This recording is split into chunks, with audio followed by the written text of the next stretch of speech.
Assalamualaikum warahmatullahi wabarakatuh. Kepada yang terhormat Ibu Adi Kamisari, kami dari kelompok 4 ingin mempresentasikan hasil proyek kami, di mana tema yang kami ambil adalah perbandingan harga bahan pokok, beras, minyak, dan gula di pasar tradisional dan supermarket menggunakan ANOVA.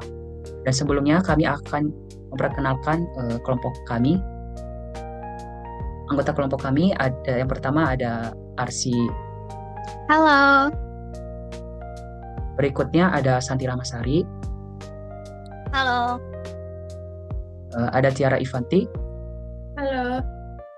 Dan ada saya sendiri, Sofar Malafau.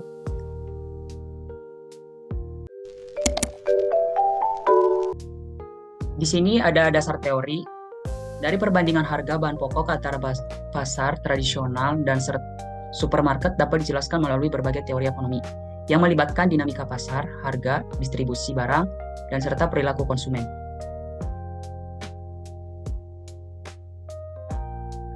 Yang pertama, ada teori dan struktur pasar. Teori pasar memberikan dasar untuk memahami bagaimana harga terbentuk melalui interaksi antara penjual dan pembeli.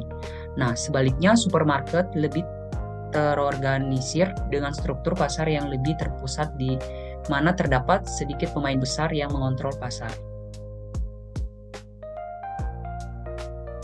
Dan yang kedua, ada teori harga dan penentuan harga.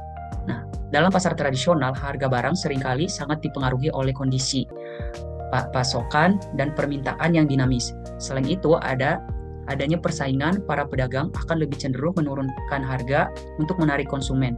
Sedangkan dalam pasar yang lebih terkonsolidasi seperti supermarket, harga akan lebih terkontrol dan lebih dipengaruhi oleh kebijakan internal dan biaya operasional.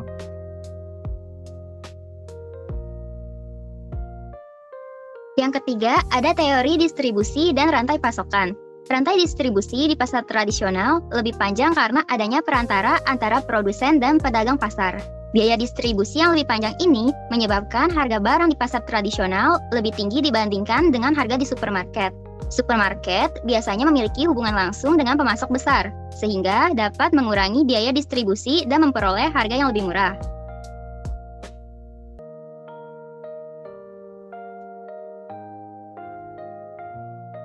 Yang keempat, ada teori perilaku konsumen.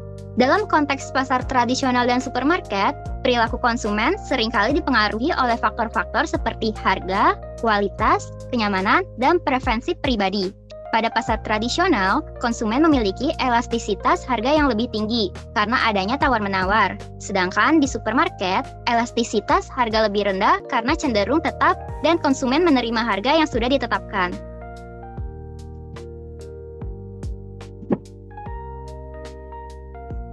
Yang kelima, ada teori kebijakan pemerintah dan stabilisasi harga.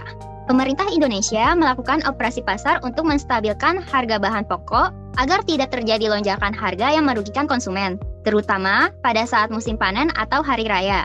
Kebijakan harga yang diterapkan oleh supermarket dapat lebih dipantau oleh pemerintah karena adanya transparansi dalam harga yang ditawarkan.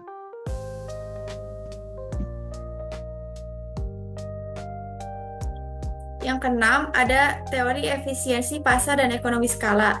Dalam pasar tradisional, kurang efisien karena adanya proses yang lebih panjang dalam distribusi barang, dan ekonomi skala yang dimana kebanyakan pedagang adalah usaha kecil yang tidak memiliki kapasitas untuk membeli barang dalam jumlah besar.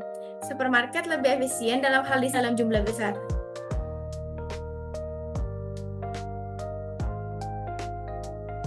Selanjutnya ada pengertian ANOVA.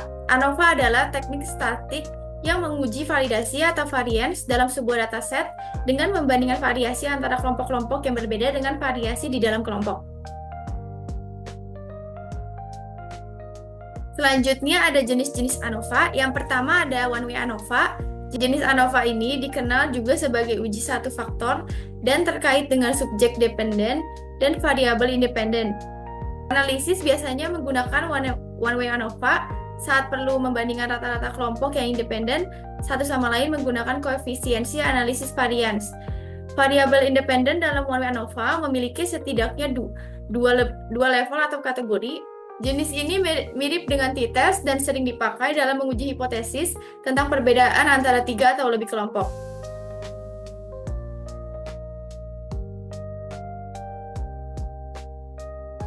Selanjutnya yaitu ada jenis two-way ANOVA. Two-way ANOVA memerlukan keberadaan dua variabel independen. Ada dua cara untuk melakukan two-way ANOVA, yaitu dengan replikasi dan tanpa replikasi. Replikasi dilakukan ketika dua kelompok independen dengan variabel dependen melakukan tugas yang berbeda. Sementara tanpa replikasi dilakukan ketika ada satu kelompok yang diuji dua kali, seperti menguji pemain sebelum dan sesudah pertandingan sepak bola.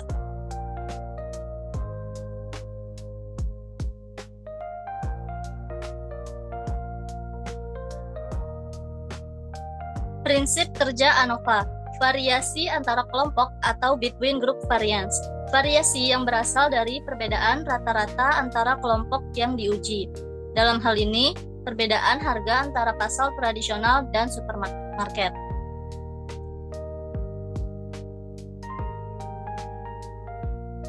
Variasi dalam kelompok atau within group variance. Variasi yang terjadi di dalam masing-masing kelompok. Ini mencerminkan variasi harga dalam masing-masing pasar.